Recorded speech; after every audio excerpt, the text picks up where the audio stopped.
What if students could learn more by making mistakes? That's what simulation-based learning is all about. In this video, you will learn what it is, where it came from, how it works, and why it's becoming a big deal in education. From virtual reality classrooms to flight simulators, you will see how hands-on realistic learning is changing the way we teach, and you will also see some real-life examples.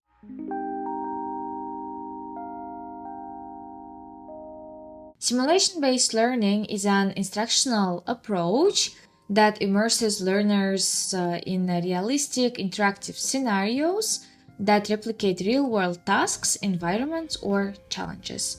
It allows students to apply knowledge, make decisions, and practice skills in a safe, controlled settings where mistakes become learning opportunities without real-life consequences. SBL closely follows experiential learning theory, especially Kolb's cycle. Learners engage in a concrete experience. The simulation reflects on the experience, conceptualize what they've learned, and apply it in future scenarios. Simulations can take many forms depending on the context and learning objectives. These include physical simulations, such as mannequins used in medical training, computer-based simulations like flight simulators or business strategy games, and role-playing scenarios, commonly used in leadership, crisis management, or customer service training. Additionally, immersive technologies such as VR and AR offer highly engaging, realistic environments for hands-on learning experiences. Simulation as learning method is not a new concept. Its roots can be traced back to early 20th century when replica models of real-world equipment were used to provide hands-on training.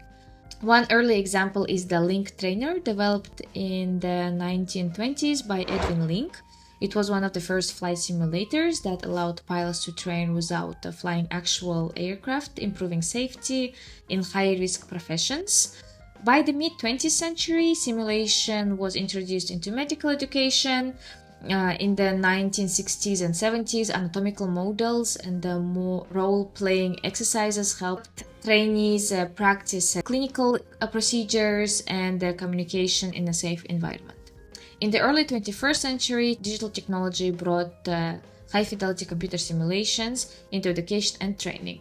This included virtual patients in medical schools, disaster responses scenarios for emergency services, and business simulators in MBA programs. Today, technologies such as virtual reality, augmented reality, and artificial intelligence have made simulations more immersive, interactive, and data-driven. They are now used widely in healthcare, engineering, business, and teacher education. Since SBL creates an environment where learners engage in realistic activities that mirror actual tasks and decision-making processes, it must be carefully structured to support this process effectively. Let's take a closer look at each of these steps. The first step is designing the scenario, where realistic simulations are developed to align with specific learning objectives. These scenarios should reflect the authentic challenges that learners might encounter in the real world. This can include responding to medical emergencies or making critical financial decisions. The format of the scenarios can vary widely, and they may include the physical simulations, for example, using mannequins for CPR training, computer-based simulations, for example, navigating a virtual business crisis, role-play exercises like handling a difficult customer, or immersive technologies such as using VR headset to simulate disaster zones. The second step is active participation, where learners are immersed in the scenario and required to act or respond based on their existing knowledge and skills. They interact with the environment, make decisions, and observe the consequences of their actions. These simulations often include real-time data, contextual cues, and evolving conditions to provide dynamic and authentic challenges. For instance, a nursing student might administer treatment to a virtual patient. A management student could lead virtual teams through a product launch, or a trainee firefighter might use a VR to navigate a burning building. After the simulation, learners receive feedback on their performance. This feedback can take various forms. It may be automated, for example, system-generated performance metrics, facilitated, like instructor-led debriefing sessions, or peer-based, for example, group reflection on what happened and why. The debriefing phase is critical as it encourages learners to reflect on their actions, recognize strengths and the areas for improvement, and connect their experience to broader theoretical concepts. Research indicates that the structured reflections is where much of the deep learning occurs. The first step is repetition and mastery. Simulations can be repeated, giving learners the opportunity to practice until they achieve a high level of competence. Learners may also be exposed to increasingly complex or varied scenarios, helping them transfer skills to new and unfamiliar contexts. Advanced simulations can incorporate adaptive learning technologies such as AI that adjust the difficulty and the content in real time based on learners' performance, further personalizing the learning experience. The final step is assessment and evaluation. Simulation performance can serve both formative and summative assessment purposes. A variety of tools may be used, including checklists and rubrics, behavioral observations, and automated performance data such as time taken, decisions made. Effective simulations program often track these outcomes to evaluate the learner's competence, the quality of decision making, and the overall readiness for real-world application. Why is SBL worth considering, and how is it beneficial? Simulation-based learning offers a range of advantages that supports deeper, more effective learning.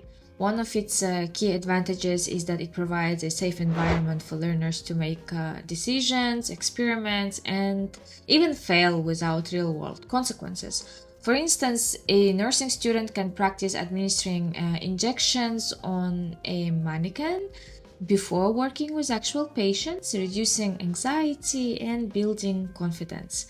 SBL also promotes higher engagement and motivation through interactive and immersive experiences. For example, a VR simulation of a chemical plant would attract engineering students' attention far more effectively than traditional lectures. Moreover, simulations promote critical thinking and decision-making by placing learners in complex, dynamic scenarios that require real-world responses. An example can be a medical student diagnosing and treating a virtual patient in an emergency room setting. The ability to repeat simulations further improves learning, which allows mastery through practice.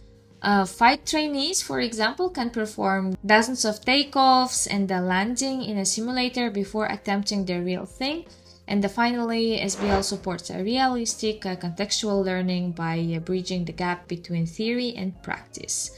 Business students managing a simulated startup, for example, gain exposure to real market dynamics, customer feedback, and financial challenges. Collectively, these benefits contribute to deep learning, better retention, and improved readiness for real-world application. Despite its many benefits, SBL also faces several challenges and criticism that the educators must consider. One major concern is the high cost and the resource demands associated with developing and maintaining high-fidelity simulations.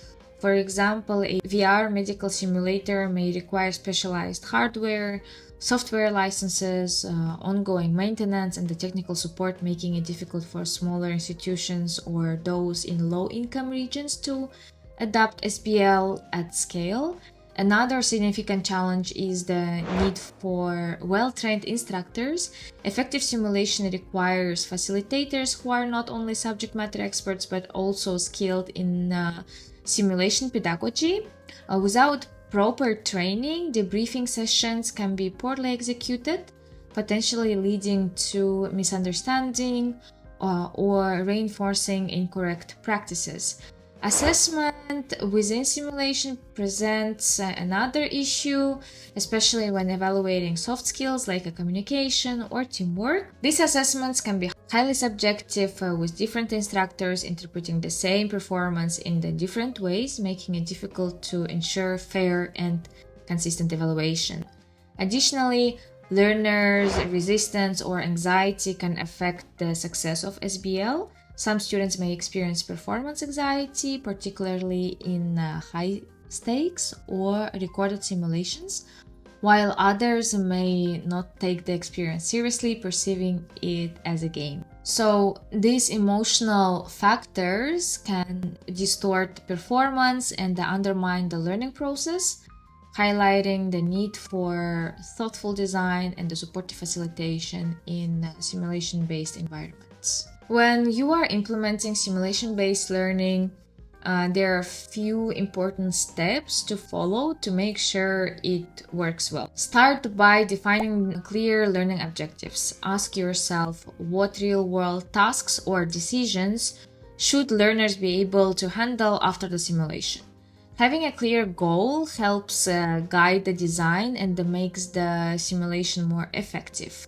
Next, choose the type of simulation that fits best. It could be a role play, a computer-based activity, a virtual reality experience, a scenario-based discussion, or a hands-on physical simulation.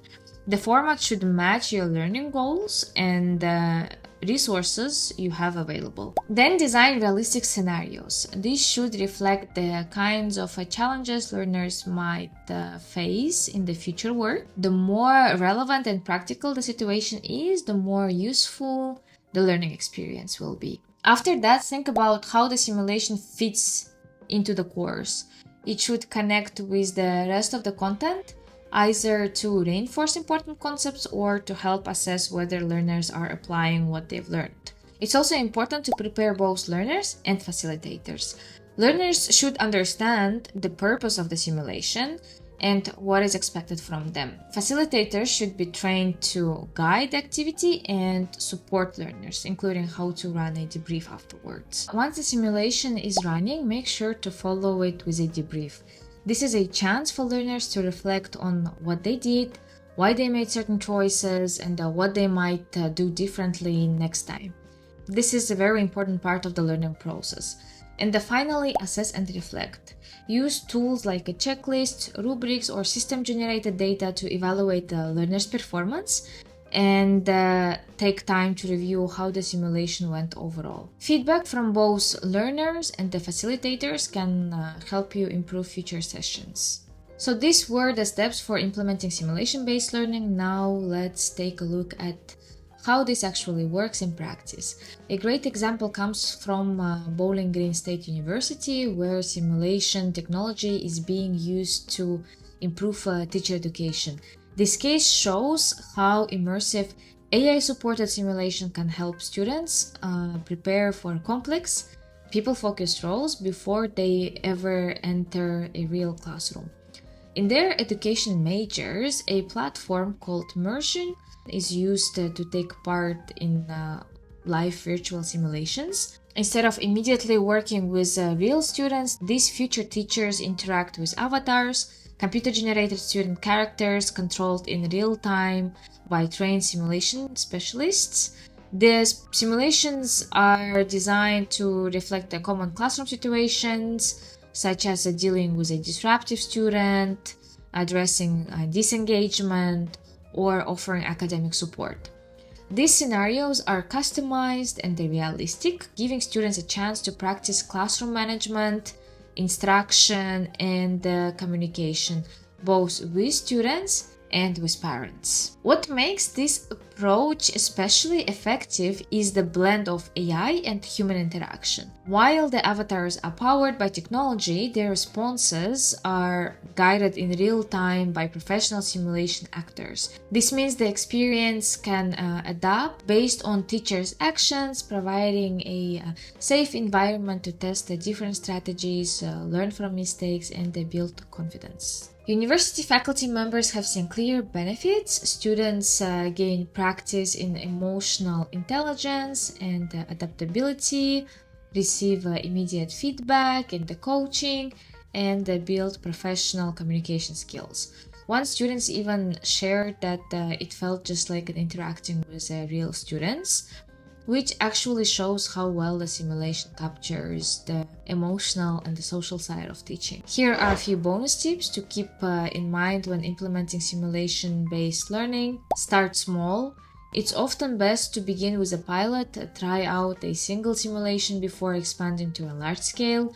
This will allow you to refine the process, gather feedback, and make adjustments without overwhelming resources. Another tip is to blend with other methods. Simulations work best when combined with other forms of learning. Use lectures, readings, or discussions to prepare students beforehand and to help them reflect afterwards. This creates a more complete learning experience. Use rubrics. Clear and consistent assessment criteria help learners understand what's expected of them, and they help evaluators stay objectives when reviewing performance, especially in complex or soft skill areas. When possible, bring in experts from the field. They can offer valuable real-world insights, co-design scenarios, or even take part in the simulation to make them more authentic. So that's it for today. Thanks for watching this video. Please don't forget to hit the bell button and subscribe to this channel. See you in the next video.